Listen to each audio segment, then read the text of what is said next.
millions of people who are frankly afraid to go outside, to go to a place like a court. There's a lot of people, and they're not going to vote. Millions of people who are not going to vote. And they keep hearing these reports, and they're borne out by the numbers that we're seeing, delays in the mail, kind of complaints we're receiving all across the country. People are not going to vote. They're not going to exercise responsibility. For me, that's the most troubling thing. We want everybody who's eligible to vote, who'd like to vote. And one of the great things with vote by mail is it's a great piece of business for the Postal Service, which needs new pieces of business. There's going to be hundreds of millions of pieces of mail, not just one time, but for years to come, decades to come. And the Postal Service should seize the day. Do you feel like he's getting the message after this call today? Do you feel like he's getting your message? I believe, again, what we've been trying to do with the remote message is to have a dialogue, to communicate. And finally, the invitation by Chairman, he finally came for, and I've urged the Chairman to hold the hearing. I was a step in the right direction. And I'm always looking for adversity. The university has an opportunity. Plenty of adversity around what's going on in the Postal Service today. There's opportunity as well. And I think we identified some of those opportunities. One of the things I think we hit on, the fleet of the Postal Service is almost 30 years old. Almost 30 years old.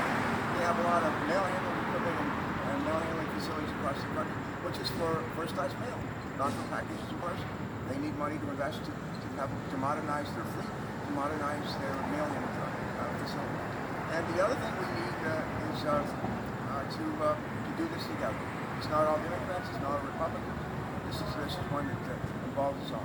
I have a question. Please. It's nothing to do with the Felons Right. No. Once in a lifetime event this week.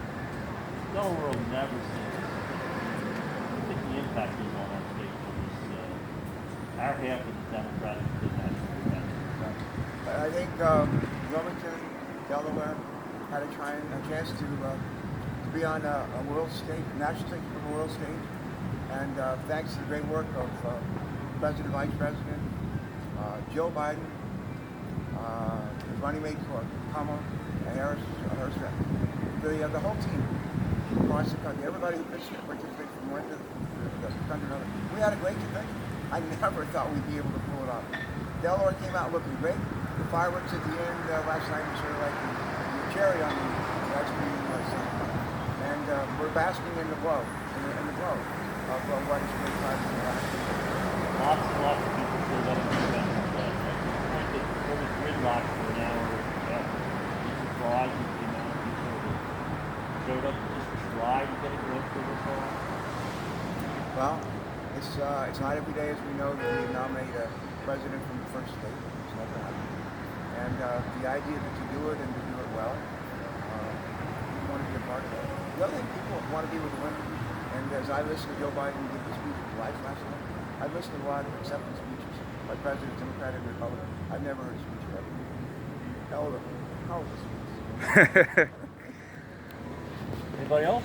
What do you think about people in Delaware that have been branded as felons being able to vote? We have a process in Delaware that I was a part of for many years as state treasurer, as governor, called the pardon process. And the Board of Pardons meets on a monthly basis. Meets with folks who have been convicted of misdemeanors and a felony. They have the opportunity to present why they should have their committed sentence commuted or pardoned. But in 2016, that's a process I think I'm part of. The other process is expungement, Yep. which is the second way for people who gain the right to vote. And my belief is that I think the second is not Right. stand to be correct.